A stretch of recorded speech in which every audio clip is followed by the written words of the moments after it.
Are you ready to turn the art of self care into a science tailored just for you? In today's episode, we dismantle some myths around sustained health and guide you towards creating a self care routine that's not just effective but sustainable at the same time. So, you will in this episode you will learn how to make peace with your body and let your emotions guide you. That's not something that is often talked about, so that you can create a life full of energy and balance. So, as a health coach and a mother, I have experienced firsthand the challenge of maintaining my own well being while caring for others. And for many years, I was the primary caregiver for my daughter because she had serious health challenges at that time. And I came across the book, The Art of Extreme Self Care, 12 Practical and Inspiring Ways to Love Yourself More by Cheryl Richardson, a while ago.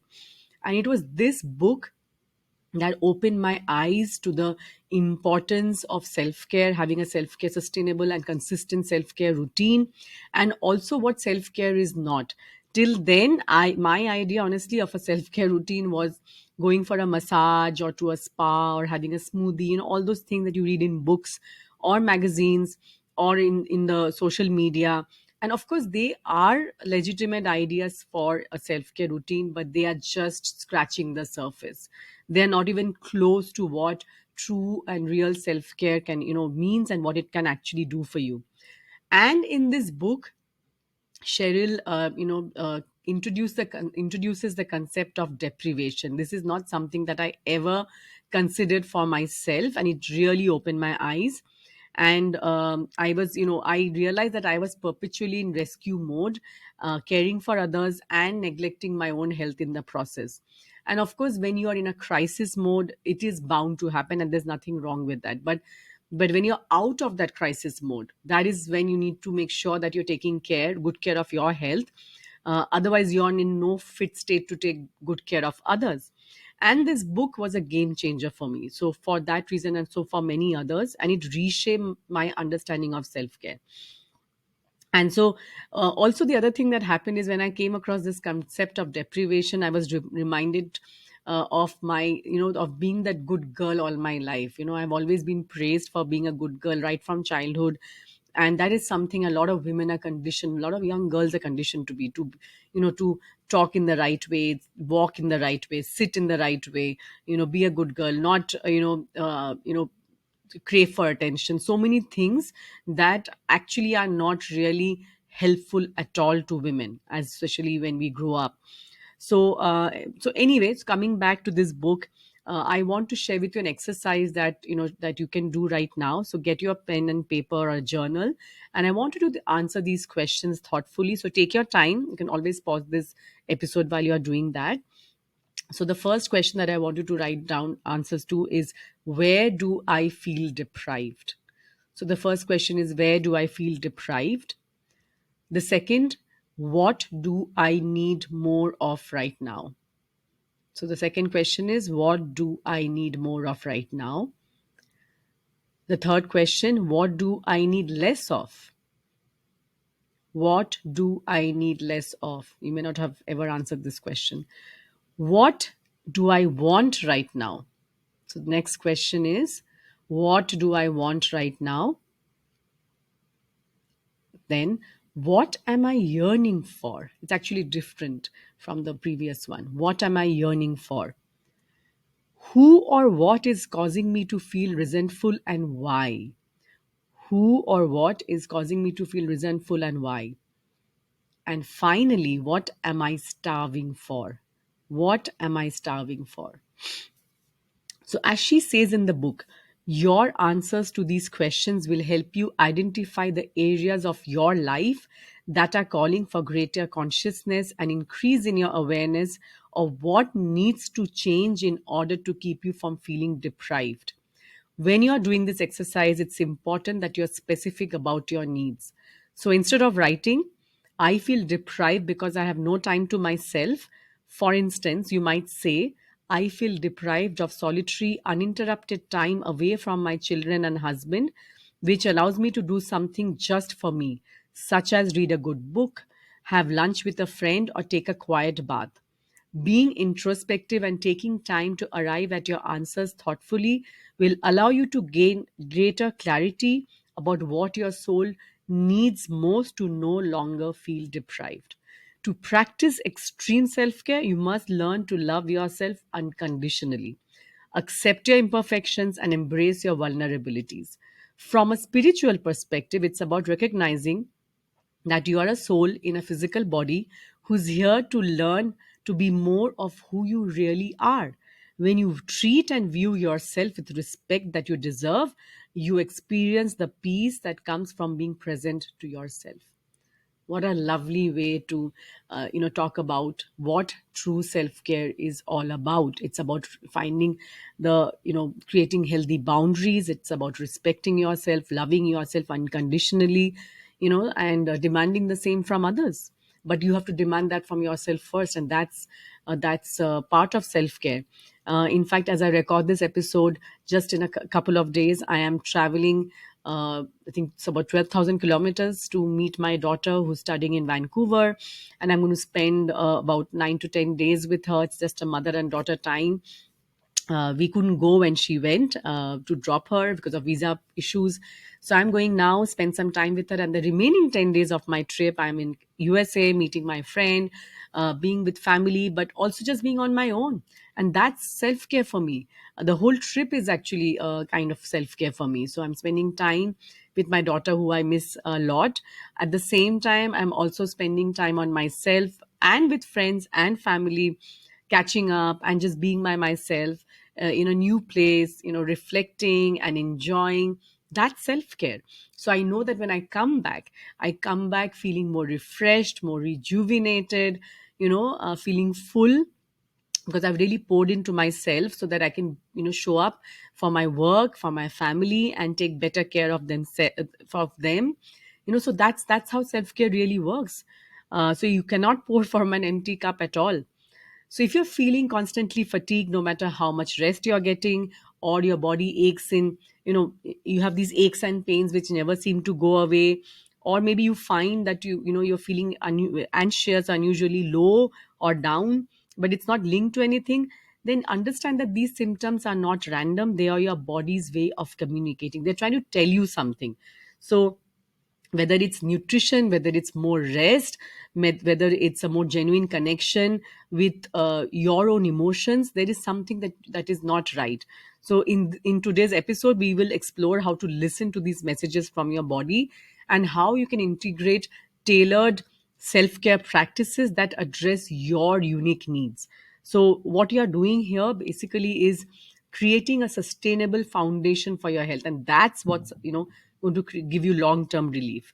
So the what happens is that the actual problems that are causing these symptoms are a combination of lifestyle imbalances, emotional stress, and even possibly neglected self care. That's true for many women.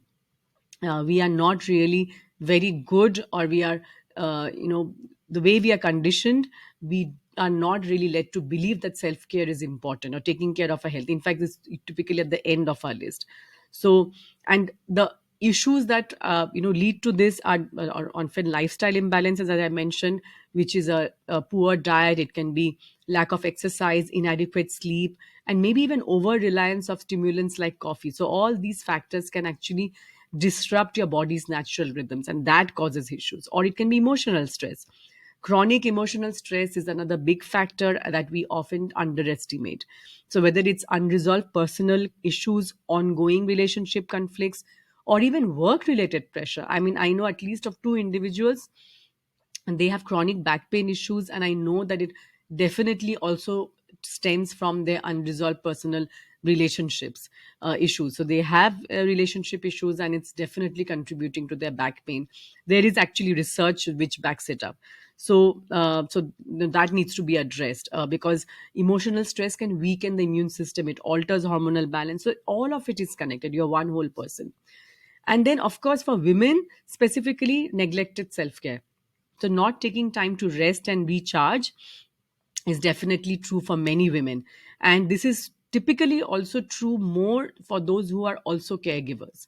And women are usually the primary caregivers in their families, whether it's for their aging parents, for the child, for their husband, whoever the case might be. So without the adequate self care and consistent self care, regular self care, it leads to burnout, right? That's what happens to many women.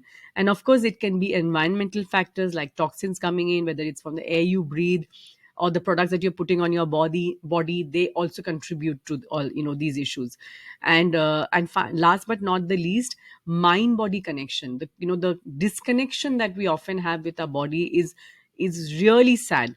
And even though your body is trying to communicate with you, maybe you've never really paid attention to it because you were never taught to pay attention to it. You knew how to do it as you were a young child. Of course, we are all born with that innate sense of connection to our body, but we are uh, conditioned to get out of it by the time we are into our teens actually. So addressing these underlying issues, they need a holistic approach. It cannot be done in piecemeal. So whether it's your lifestyle changes, physical activity, dietary changes, all of it needs to happen together and in a particular manner. Because many individuals, many people who face these issues, they've tried everything. So maybe you've tried many different things, but they may not have worked for you. And the what happens is that, like something like, say for example, diets. So many restrictive diets or detox regimes programs, they don't work because they are often short term quick fixes. They don't really address the entire problem. Maybe they don't even address the problem at all. So the other day I was out for dinner, and the one of the people that I met, he said that he had just bought a detox kit from an organic store. And I know that that just doing that detox, because I know that he had a stressful work thing. I mean, most of us have, honestly speaking. But just doing a using a detox kit, but he's trying his best, right? So these things are there, but they don't really address the real problem.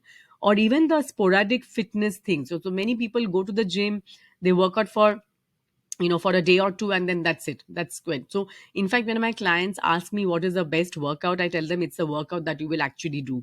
So if it's swimming, if you love swimming, please swim. If you love running, please run. If you don't love running, don't start running just because your husband is doing it. Okay, that's actually me. I don't like running at all. So I did try it once and I hated it, and I realized, okay, this is not something that works for me. So I am definitely not going to be able to stick to it. But what I do love is dancing, and that's what I do. And nobody has to tell me, and I don't feel tired, when I'm doing that. So you have to figure out what works for you. That should be a part of your self-care regime. And then, of course, ignoring emotional health, by ignoring your stress, relationship issues that are going on.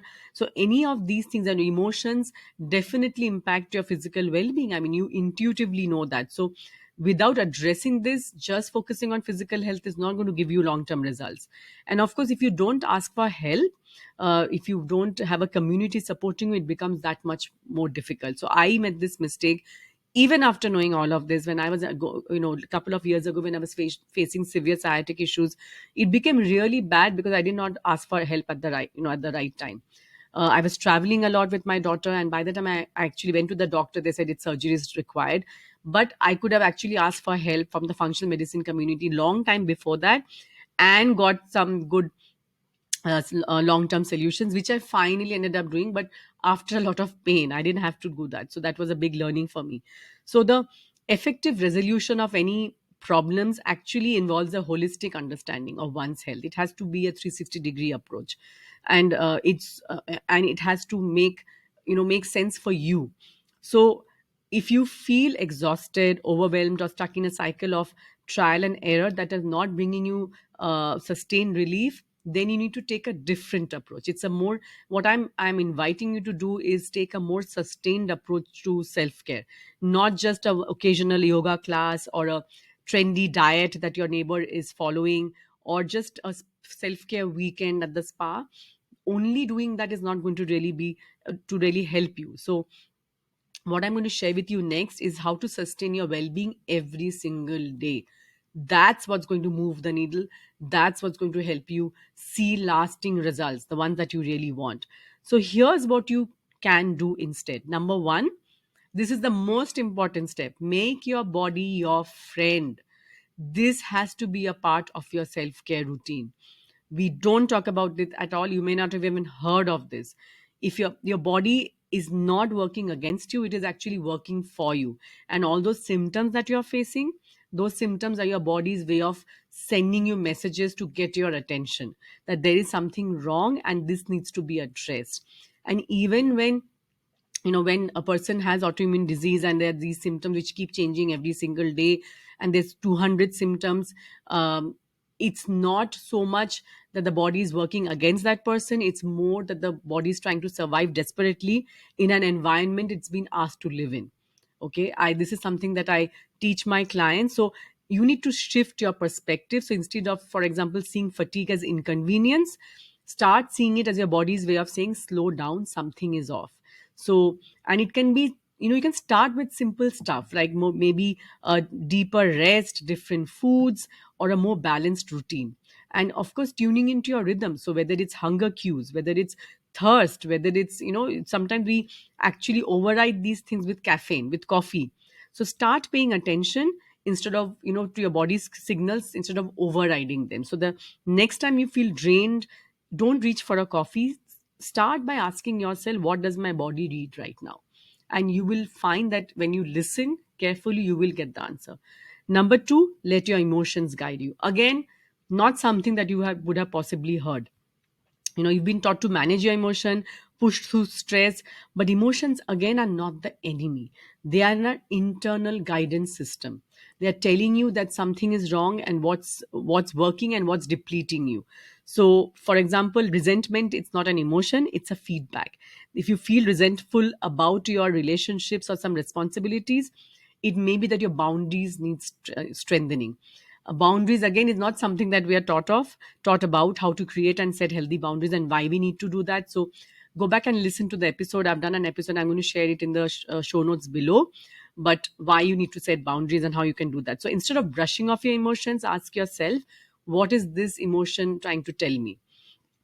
And only then can you start taking these small steps to address the root cause. And number three, practice self care consistently, not just when you feel burned out or we've reached your end of your tether. So, because most people treat self care as a luxury or as an indulgence, but real self care is not about bubble baths and spa massage and smoothies. It's about daily practices that replenish your energy before you get burnt out. And while I gave the example of going on this trip for 2.5 weeks, it's not that I go on a trip every now and then, and that's self care. I practice self care every single day. And it's in the small things that I do. It's in the bedtime routine. It's in the morning routine. It's in the journaling. It's the walk that I take. It's how I make sure that I meet a friend every week. Uh, you know, so these are the things. So you have to think small and you have to think daily. So you have to build these micro moments of self-care into your daily routine. So it can be stretching for 5 minutes, taking a deep breath, journaling for a few minutes, gratitude, just saying it to yourself what you're truly grateful for. So stop treating self-care as an afterthought and just pick one small habit and stick to it. And I have talked about micro habits and micro moments. I'm going to share a couple of these episode links below, and you can listen to them as to how exactly to go about them. Because addressing this is very important, because you might still be thinking, I'll focus on self care when I have more time. I don't know how many times I've heard this. You will never have more time unless you start prioritizing yourself right now. That's the truth. You may not want to hear it, you may not like it, but this is what it is. So unless you start prioritizing yourself right now, you will never get the time. Or you might be thinking, if I just find the right supplement or diet, I'll feel better. The truth is, sustainable health is about consistent practices, not external fixes. And honestly, you can't supplement your way out of a bad diet or a bad lifestyle, or or a lack of consistent self care. You might see short term relief, but that's it. Or you might be thinking, my emotions have nothing to do with my physical health or physical well being. That the truth is, your emotions shape your body's response, your stress response, your digestion, immunity, and energy levels. They are all connected. You are one person. Your emotional, physical, and spiritual well being are all interconnected. But the good news is that even if you have been thinking this way, you can change all of this starting today. And to make these shifts easier, I want to share with you, I want to introduce the care model that I have in my coaching program, in the framework that I follow in my coaching program, which is called Body Wise Healing Framework. It's and the model is called CARE, CARE. C stands for cultivate awareness, which is where where you start noticing your body's signals and emotional patterns. A stands for align with your body. That means you stop working against your body and start treating it as a friend. R, restore through simplicity. That means you don't need a 10-step wellness routine to start with. You may eventually get there, but you can start with these micro habits that just spoke about. E is embrace emotional guidance, something that is often not focused on at all. That means of instead of numbing stress on those emotions with distractions, start listening to what your emotions are actually trying to tell you.